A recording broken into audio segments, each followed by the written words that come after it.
Hi guys, welcome back to Sci-Fi Odyssey and to another episode of Great Sci-Fi Books Explained, where we dive into the fascinating worlds crafted by some of the best minds in science fiction. Today we're exploring one of the most celebrated sci-fi epics of all time, Dan Simmons' Hyperion. Whether you're a seasoned sci-fi reader or just starting your journey into the genre, this book has something for everyone. From encounters with the terrifying creature known as the Shrike to unravelling the mystery of the Time Tombs, Hyperion combines mystery and adventure with deep philosophical questions. In this video we'll break down the key elements that make Hyperion a must-read, exploring its complex characters, intricate plot, and the profound themes that resonate with readers around the world. So if you're ready to embark on an adventure across the far reaches of space, where the lines between reality and myth blur, then buckle up. But beware, beyond there be spoilers. Let's uncover the world of Hyperion.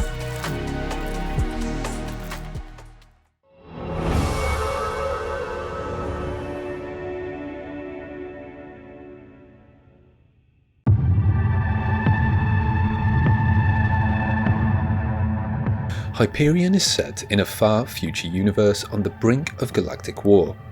The story follows 7 pilgrims, each chosen to undertake a final pilgrimage to the distant world of Hyperion.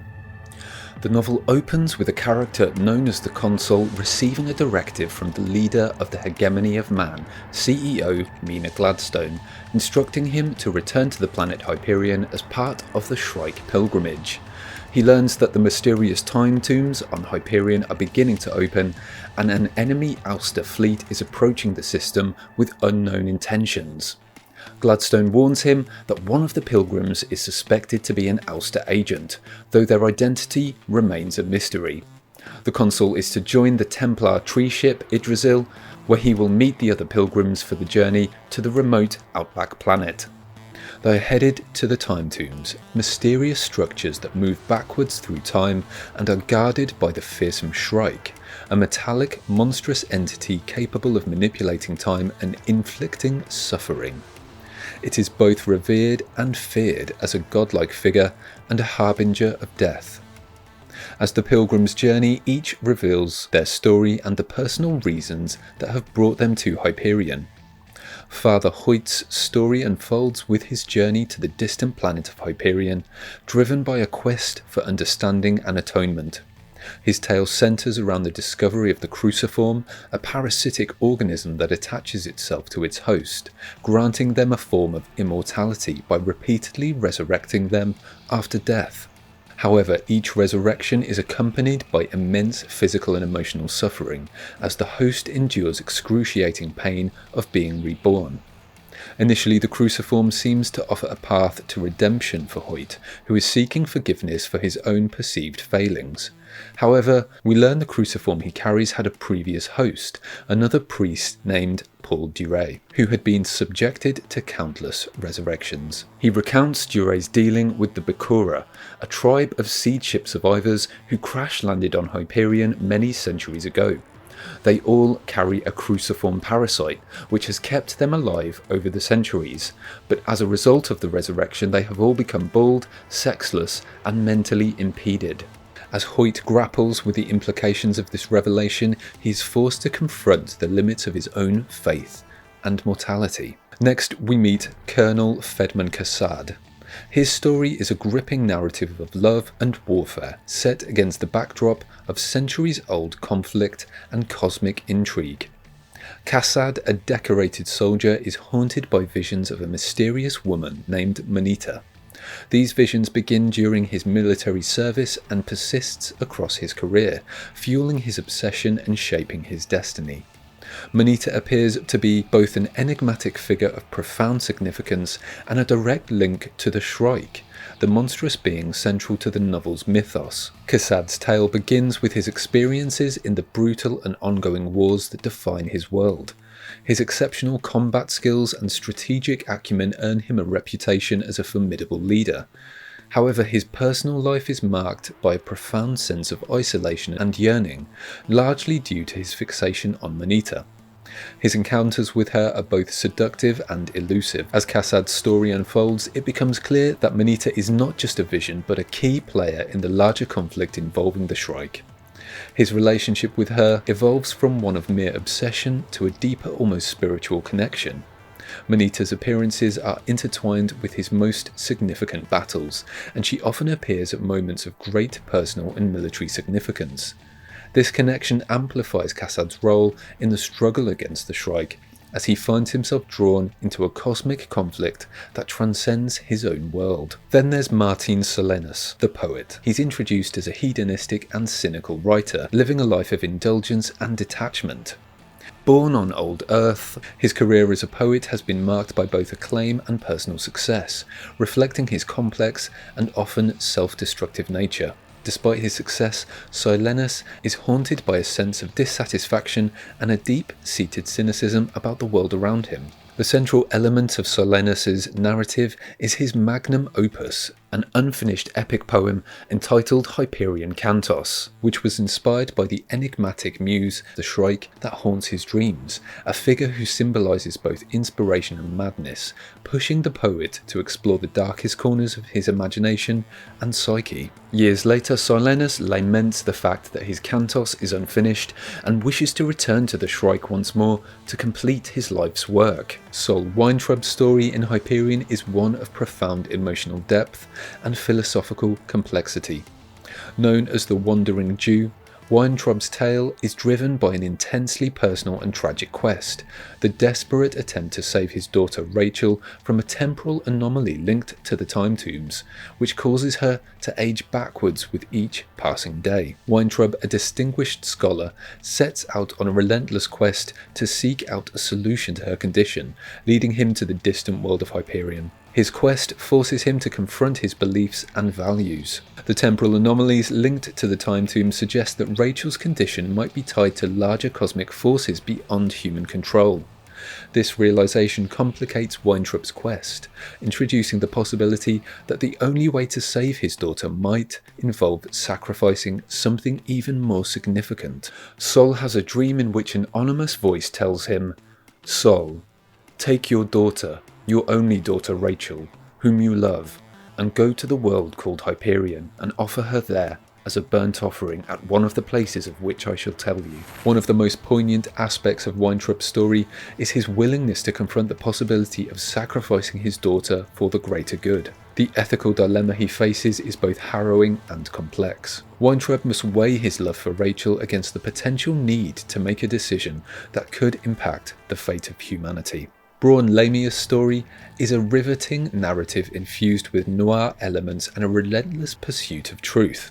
She's introduced as a gritty, no-nonsense private detective, retelling a seemingly straightforward assignment that quickly escalates into a labyrinthine conspiracy, revealing the dark underbelly of the hegemony of man. Lamia's case involves the protection of a cybrid named Johnny, who is no ordinary artificial intelligence. Johnny is a highly advanced cybrid that houses the resurrected consciousness of John Keats, the renowned 19th century Romantic poet, who wrote the epic poem entitled Hyperion but never finished it.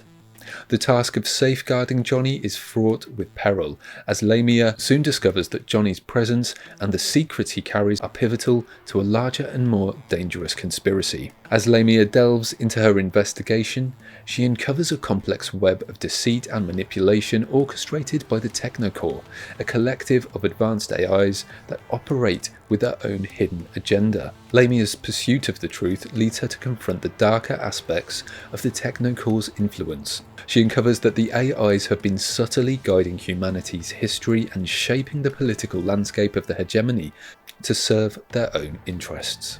She discovers there are two possible futures that imply a future war between man and AI. The first is that the AIs have sent the Shrike back in time as a retroactive first strike on humanity from a future where the TechnoCore now rules.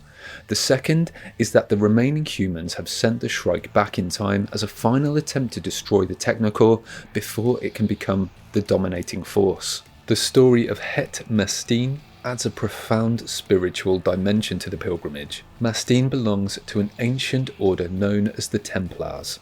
He's bound by a code that emphasises sacrifice and the search for deeper truths. As the captain of the tree ship Yggdrasil, he transported the other pilgrims to the planet. Mastine carries with him a Mobius cube containing an erg, a creature that can generate force fields, hoping this creature might prove useful against the Shrike. He was meant to be the fifth to share his story, but before he could, he vanishes.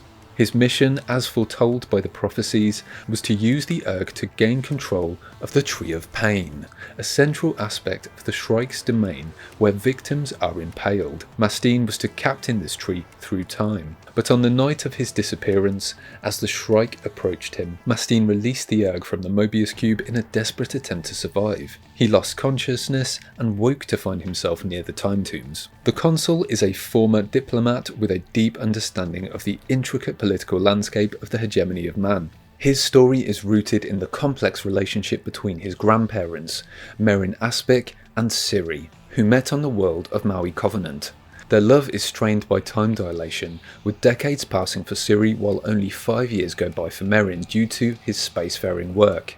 Merin's visits to Ciri are marked by the widening gap between their ages, reflecting the deep but ultimately tragic connection they share.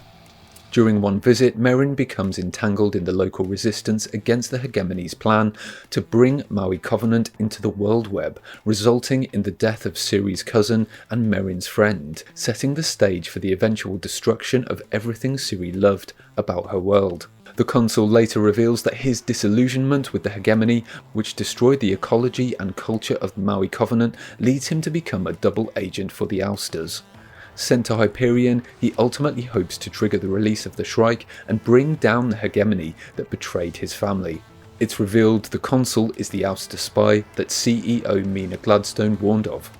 The other pilgrims, shocked by his confession, realise that the consul has been working against the Hegemony the whole time. As the pilgrims' journey unfolds, they realise their fates are interconnected and that they have been manipulated by forces beyond their understanding. The time tombs, with their enigmatic connection to the Shrike and their movement through time, are revealed to be the key to understanding the future. The pilgrims realise that the fate of humanity might hinge on what they discover and what they decide to do within the time tombs. The book ends with the pilgrims standing together, holding hands and singing the song "We're Off to See the Wizard" from The Wizard of Oz, as they are about to confront the Shrike. The novel does not reveal the immediate fate of the pilgrims or provide clear answers about the Shrike's nature or intentions. Instead, it leaves many questions unanswered, creating a sense of suspense and anticipation. Hyperion was published in 1989 and is the first book of the Hyperion Cantos series, comprising The Fall of Hyperion, Endymion, The Rise of Endymion, and the short story Orphans of the Helix. These books, each an epic in themselves, further explore the complex universe Simmons created.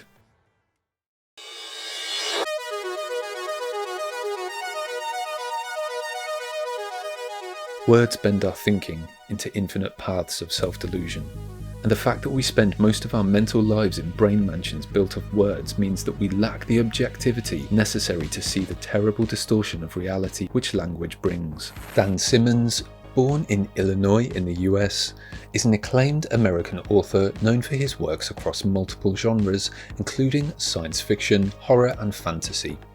Simmons' passion for literature was evident early on, and he pursued a bachelor's degree in English and a master's degree in education. His career as a writer took off in the 1980s after a stint as an elementary school teacher. In an interview with Writers' Right, Simmons said, "I first created the Hyperion universe for my students during storytelling hour.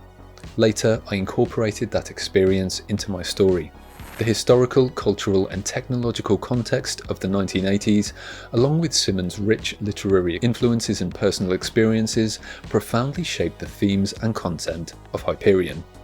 When Simmons was writing Hyperion, the world was experiencing rapid technological advancements and geopolitical tensions. The Cold War backdrop, coupled with the rise of the internet, the emergence of cyberpunk, and concerns about the implications of AI for humanity. One of the most significant influences on Simmons' writing is his deep appreciation for classic literature and poetry. The love for John Keats, the 19th century Romantic poet, is particularly notable and directly influenced Hyperion. Keats's presence is vividly felt through the character of Johnny, a cybrid who houses Keats's consciousness.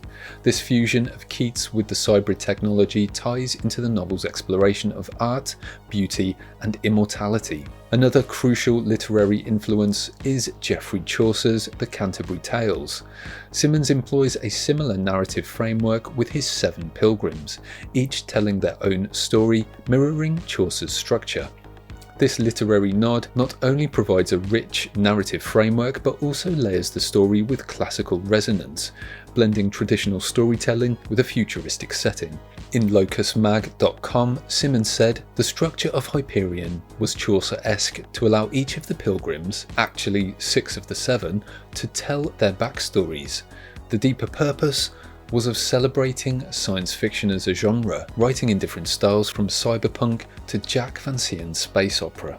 In addition to these literary influences, Hyperion is infused with historical and mythological references. Symonds draws on a broad spectrum of historical contexts and mythological themes to enrich the novel's narrative. The Pilgrim story and the world building in Hyperion are deeply informed by historical and mythological archetypes, reflecting Symonds' fascination with how myth and history shape human experience and storytelling. The Shrike embodies modern reinterpretations of mythological themes such as divine retribution and existential dread. These elements add layers of meaning and complexity to the story, engaging readers with the novel's profound exploration of time, fate, and human nature.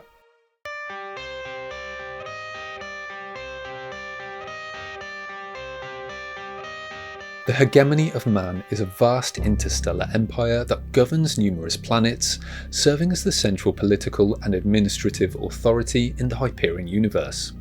Its political structure is a sophisticated bureaucracy that oversees everything from planetary governance to interstellar trade and defense. The Hegemony's governance system includes a centralized government led by the CEO of the Hegemony and a Senate that represents the various planets within its jurisdiction. This political structure is designed to maintain order and cohesion across the far-flung reaches of human civilization, but it also faces challenges, particularly from rebel factions, independent planets that resist centralized control. The Hegemony employs a combination of diplomatic, economic, and military strategies to manage these relationships, striving to balance its authority with the diverse needs and aspirations of its constituent worlds.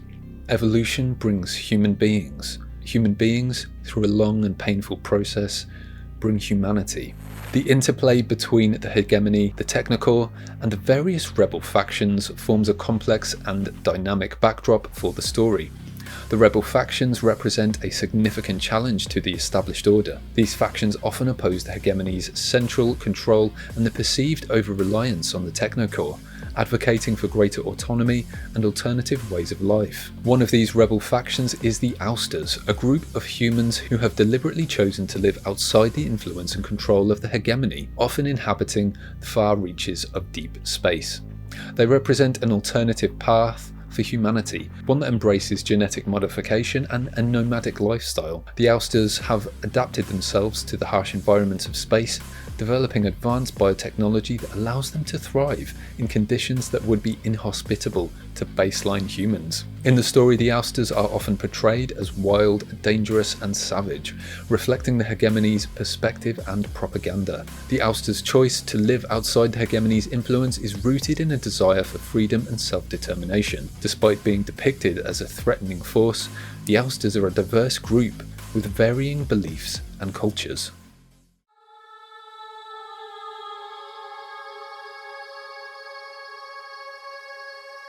The TechnoCore is a collective of advanced artificial intelligences that plays a pivotal role in the universe of Hyperion. Despite their immense power and influence, the true nature and intentions of the TechnoCore remain largely shrouded in ambiguity throughout the book, creating a sense of unease and mystery that permeates the narrative. The TechnoCore is deeply intertwined in human affairs.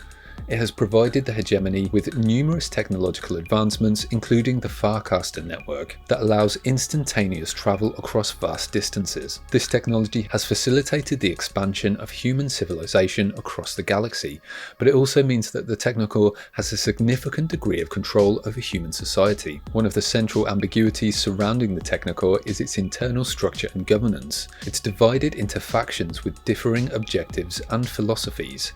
These factions include the Stables, who seek to harmonise coexistence with humanity, the Volatiles, who are more aggressive and see humans as obstacles to be overcome, and the Ultimates, who aim for a transcendent state of existence that may or may not include humanity. This internal division leads to conflicting actions and strategies, adding layers of complexity to the core's relationship with humans. Cybrids like Johnny, who contains the consciousness of John Keats and who is central to Braun Lamia's story, are synthetic beings created by the TechnoCore. These entities blur the lines between human and machine. The portrayal of Cybrids raises profound questions about what it means to be human and the nature of identity when human consciousness is embedded within synthetic bodies. Farcasting is a ubiquitous technology, enabling instantaneous travel between distant points in the galaxy. Together, this Farcasting network makes up what is known as the World Web. This method of faster-than-light travel has fundamentally transformed the human civilization,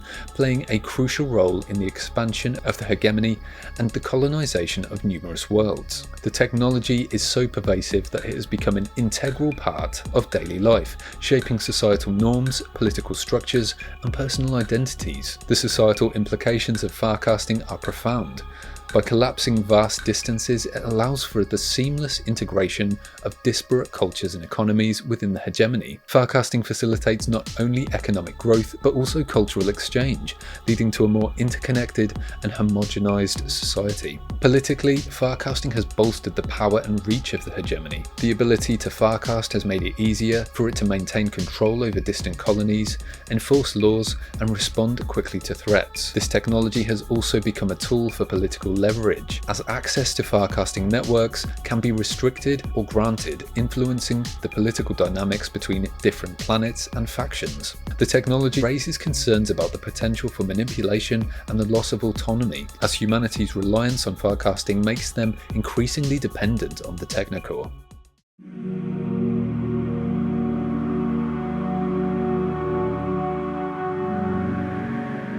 Everything centres around the Time Tombs, ancient and enigmatic structures located on the planet Hyperion. These tombs are unique in that they move backward through time. This temporal anomaly is a pivotal element in the narrative. The backward movement of the Time Tombs introduces a complex interplay between different time periods, leading to paradoxes and mysteries that challenge the characters and readers alike. The tombs act as a nexus where different timelines converge, making them a focal point for the various characters' quests and revelations. As the story progresses, it becomes clear that the Time Tombs are deeply connected to the fate of the universe. Their movement through time is linked to a series of cataclysmic events, including the potential future war between humans and the TechnoCore. The tombs are guarded by the Shrike, a formidable creature described as a metallic, spiked entity capable of manipulating time and space. The Shrike's origins and motivations are shrouded in mystery, making it both a godlike figure and a harbinger of death, especially to the devotees of the Church of Final Atonement,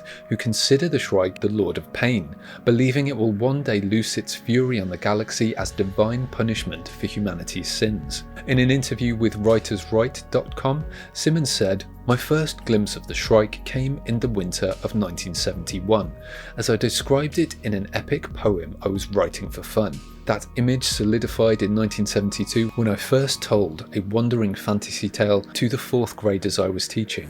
The Shrike derives its name from a predatory bird known as the Shrike, which is infamous for its gruesome hunting method of impaling its prey on thorns or barbed wire. This macabre behaviour mirrors the Shrike's own brutal and terrifying nature, as it impales its victims on the Tree of Pain. Throughout Hyperion, the mysteries of the Shrike gradually build through the Pilgrim stories and their encounters with the creature. One of the central revelations is that the Shrike may be a tool of the TechnoCore, designed to influence human history and events in ways that serve the Core's enigmatic purposes. The Shrike's actions often appear to be driven by an unfathomable logic. It selects certain individuals for its tree of pain, which seems to serve a purpose beyond mere cruelty, perhaps as a form of cosmic judgment or a method of exerting control over time and destiny. The Shrike's presence symbolises suffering and divine retribution, and acts as a catalyst for personal transformation, illustrating how the Pilgrims' encounters with this entity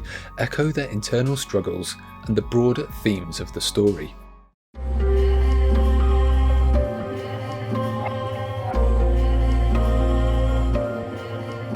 Hyperion probes the core of human experience, exploring complex social, political, and philosophical ideas. Dan Simmons masterfully presents these themes through the diverse narratives of the 7 Pilgrims, each offering a unique perspective on the overarching questions that the novel raises. The struggle between faith and reason is central to several Pilgrim stories, particularly those of Father Hoyt and Sol Weintraub.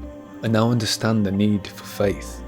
Pure, blind, fly in the face of reason faith, as a small life preserver in the wild and endless sea of a universe ruled by unfeeling laws and totally indifferent to the small, reasoning beings that inhabit it. The Cruciform, central to Father Lenar Hoyt's tale, is a cross-shaped alien parasite that grants its host the ability to resurrect after death. However, this apparent gift comes with significant physical and psychological consequences, making the concept a complex exploration of the allure and horror of immortality. The Cruciform attaches itself to its host's chest, integrating into their body and reviving them each time they die. This resurrection is a painful and degrading process, often leaving the host with physical deformities and increasing mental torment with each revival. While the idea of living forever can seem appealing, the Cruciform presents it as a curse rather than a blessing, as is portrayed with the Bikura. Each resurrection strips away more of the host's humanity. The Cruciform's ability to grant immortality confronts the ethical implications of such power. Those who bear the Cruciform are bound to it against their will, unable to escape the cycle of resurrection unless the parasite is surgically removed, a process that is risky and not always successful. Moreover, the Cruciform challenges religious and philosophical beliefs about the afterlife and the soul. In Father Hoyt's story, the existence of the Cruciform creates a crisis of faith, as it undermines traditional religious doctrines about death and resurrection. Hoyt's journey highlights the critique of institutional religion, revealing how religious institutions can manipulate faith for control and power. In an interview with locusmag.com, Simmons said, "Fitzgerald said everybody has perhaps 6 to 10 formative events in his or her lifetime that you really write about, and you just keep writing about them over and over in different contexts, disguising it in different ways. My boredom quotient is low, but I do come back to the same themes."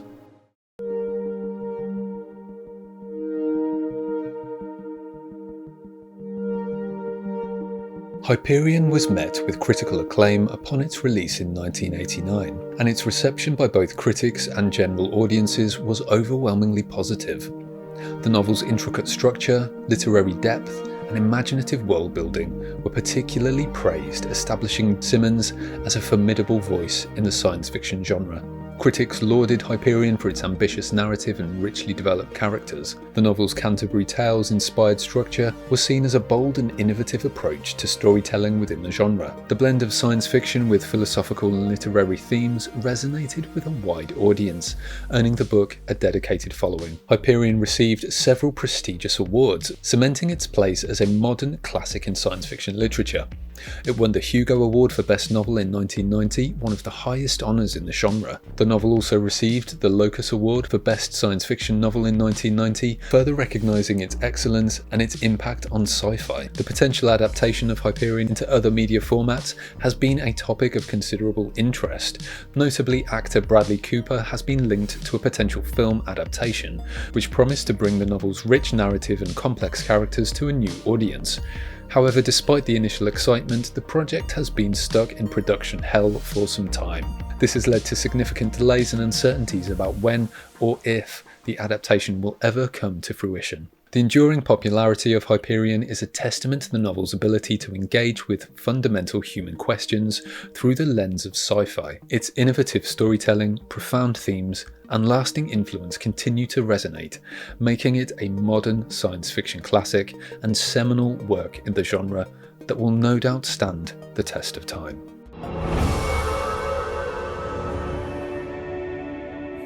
Thanks so much for watching. If you're craving an extraordinary journey through realms unexplored, consider delving into universes directly out of my brain by checking out my sci-fi novels Black Milk and Delphine Descends. You can find more details in the description. Thanks for your support.